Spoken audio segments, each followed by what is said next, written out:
ഇന്ന് chocolate Bede ചലഞ്ചുമായിട്ടാണ് വന്നിരിക്കുന്നത്. അപ്പോൾ നമ്മുടെ കയ്യിൽ ഒരു ചോക്ലേറ്റ് അല്ലെങ്കിൽ ഒരു മിഠായി മോഡലിൽ വരുന്ന ഒരു ബീഡാണ് കേട്ടോ. അപ്പോൾ ഈ ഒരു ബീഡ് വെച്ചിട്ടുള്ള ചലഞ്ചാണ്. ഇതിൻ്റെ കുറച്ച് 3-4 ടൈപ്പ് ഉണ്ട്. അപ്പോൾ അതിൽ ഏത് വേണമെങ്കിലും ഞാൻ യൂസ് ചെയ്യുന്നതായിരിക്കും. പക്ഷേങ്കിൽ മിഠായിയുടെ ഷേപ്പ് ഉള്ളതായിരിക്കും. അത്രയേ ഉള്ളൂ കേട്ടോ.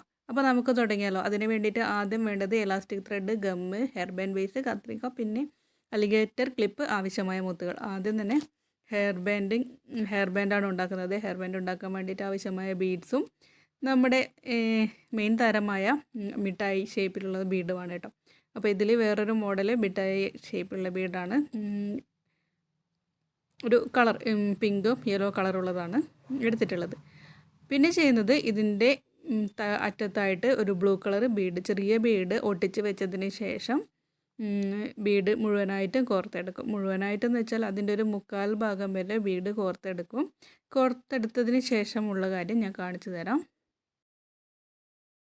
ഇത് ഏകദേശം ഹെയർ ബാൻഡ് ഇത്ര ഭാഗം വരെ ബീഡ് കോർത്തതിന് ശേഷം നമ്മുടെ മിഠായി ഷേപ്പിലുള്ള ബീഡ് കോർത്തു. ഒരു കുഞ്ഞു ബീഡ് കോർത്തു, വീണ്ടും ആ മിഠായി ഷേപ്പിലുള്ള ബീഡ്, പിന്നെ ഒരു കുഞ്ഞു ബീഡ്, ഇതേപോലെ ഒന്നിനിടയിൽ ഒരു കുഞ്ഞു ബീഡ് എന്ന രീതിയിൽ 3 കോർത്തതിന് ശേഷം അതിന് ശേഷമുള്ളതൊക്കെ നമ്മൾ കുഞ്ഞു ബീഡ് തന്നെയാണ് കോർത്തെടുക്കുന്നത്.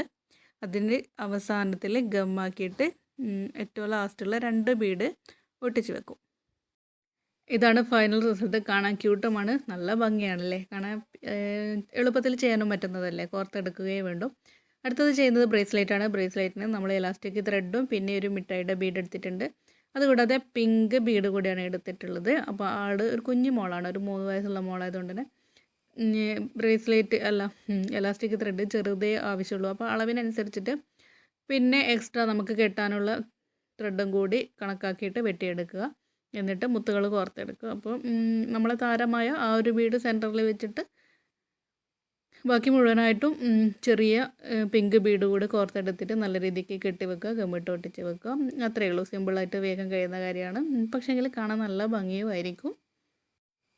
അപ്പോൾ ഇത് ഞാൻ നല്ല രീതിക്ക് കെട്ടി വെച്ചിട്ടുണ്ട്. പിന്നെ ബാലൻസ് വന്ന ഭാഗം കട്ട് ചെയ്ത് മാറ്റിയിട്ടില്ല. ഒട്ടിച്ച് ഗമ്മ് യൂസ് ചെയ്തതുകൊണ്ട് തന്നെ നല്ല രീതിക്ക് ഒട്ടിയതിന് ശേഷം കട്ട് ചെയ്യാമെന്ന് വിചാരിച്ചു. അടുത്തത് ഒരു മാലയാണ്. മാലയുടെ അളവും ചെറുതാണ് ഞാൻ എടുക്കുന്നത് കേട്ടോ. ത്രെഡ് കുറച്ച് ചെറുതാണ് എടുക്കുന്നത്. ഒരുപാട് ലെങ്ത്ത് വന്നാൽ ചെറിയ മോളായതുകൊണ്ട് തന്നെ വായിലിടാൻ സാധ്യതയുണ്ട്. പിന്നെ കുഞ്ഞു കുട്ടികളുടെ വായിലൊക്കെ മുത്തായാലുള്ള സ്ഥിതി നമുക്കെല്ലാവർക്കും അറിയുന്ന കാര്യമില്ല. അപ്പോൾ അത്രയും വലിയ റിസ്ക് എടുക്കണ്ടെന്ന് വെച്ചിട്ട് കഴുത്തിൽ കുറച്ച് കയറി നിൽക്കുന്ന രീതിയിൽ ഉണ്ടായിക്കോട്ടെ എന്ന് വിചാരിച്ചിട്ടാണ് ചെറിയ രീതിക്ക് ചെറിയ മാല ഉണ്ടാക്കുന്നത് കരുതത്. പിന്നെ ഇലാസ്റ്റിക് ആയതുകൊണ്ട് തന്നെ കഴുത്തിലിടാനും ബുദ്ധിമുട്ടില്ല. അതിങ്ങനെ വലിഞ്ഞു പോകുന്നുണ്ട്, തലയിലൂടെ കഴുത്തിലേക്ക് ഇടാനും ബുദ്ധിമുട്ടില്ല. അപ്പോൾ ഇതിൽ മിക്സഡ് കളറായിട്ടുള്ള റൗണ്ട് ബീഡാണ് എടുത്തിട്ടുള്ളത്. പിന്നെ നമ്മുടെ മെയിൻ താരം ഏതാണ്, ആ ഒരു ചോക്ലേറ്റ് മോഡലുള്ള ബീഡല്ലേ, ആ ഒരു ബീഡുമാണ്. അപ്പോൾ അത് ഒന്ന് കോർത്തിട്ട് പിന്നെ 3 ബീഡ് കോർക്കും. പിന്നെയും ആ ഒരു ചോക്ലേറ്റ് ബീഡ് കോർത്തിട്ട് 3 ബീഡും പിന്നെയും വീണ്ടും കോർത്ത് എടുക്കുകയാണ് ചെയ്തത്. അങ്ങനെ കോർത്ത് കഴിഞ്ഞതിന് ശേഷം അതിന് ശേഷമുള്ള ബാക്കി ബാലൻസ് ഭാഗത്ത് ആ മിക്സഡ് റൗണ്ട് ഷേപ്പുള്ള ചെറിയ ബീഡ് കൂടി കോർത്തെടുക്കും. ഇതും കോർത്തെടുക്കുന്ന ഒരു സമയം മാത്രമേ ആവശ്യമുള്ളൂ കേട്ടോ. അപ്പോൾ അതും വേഗം കഴിയുന്നുണ്ട്. അതും നല്ല രീതിക്ക് കെട്ടി വെക്കുക, ഗമ്മിട്ട് ഒട്ടിച്ച് വെക്കുക. അപ്പോൾ ഇതിൻ്റെയും ഗമ്മിട്ട് ഒട്ടിച്ചിട്ട് ബാലൻസ് ഭാഗം ഞാൻ നല്ല രീതിക്ക് ഒട്ടിയതിന് ശേഷം മാത്രമേ കട്ട് ചെയ്തെടുത്ത് മാറ്റുന്നുള്ളൂ. അങ്ങനെ മാലയുടെ പണിയും കഴിഞ്ഞിട്ടുണ്ട്. ഇതിന് ശേഷം നമ്മൾ ആ ഒരു ഏരിയ ക്ലീൻ ചെയ്യുക കേട്ടോ.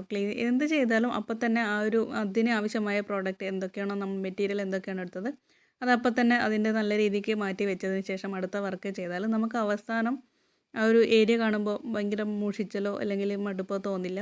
അപ്പോൾ നമ്മൾ ഏത് വർക്ക് ചെയ്താലും അപ്പം തന്നെ ആ ഒരു ഏരിയ ക്ലീൻ ചെയ്ത് വെക്കുക, എന്നിട്ട് അടുത്ത വർക്ക് ചെയ്യുക. അടുത്തതൊരു അലിഗേറ്റർ ക്ലിപ്പ് എടുത്തിട്ടുണ്ട്. ഇത് ഞാൻ പറഞ്ഞിട്ടുണ്ടായിരുന്നില്ല തുടക്കത്തിൽ വേണമെന്നുള്ളത്.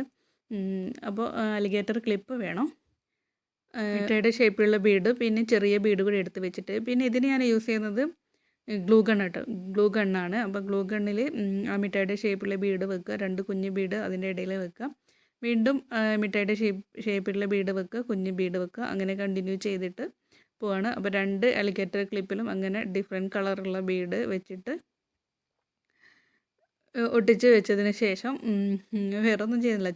ബാക്ക് ബാലൻസ് വന്നിട്ടുണ്ട്. ഇങ്ങനെ ആ ഒരു ഗമ്മ് ഇങ്ങനെ നൂല് പോലെ ചില സ്ഥലങ്ങളിൽ വന്ന് നിന്നിട്ടുണ്ടോ. അപ്പോൾ അതൊക്കെ ഒന്ന് മാറ്റിയതിന് ശേഷം സെറ്റ് ചെയ്ത് വെച്ചു. നമ്മളെ ഏരിയ ഒക്കെ ക്ലീൻ ചെയ്ത് വെച്ചു. ഇതാണ് ഫൈനൽ റിസൾട്ട്.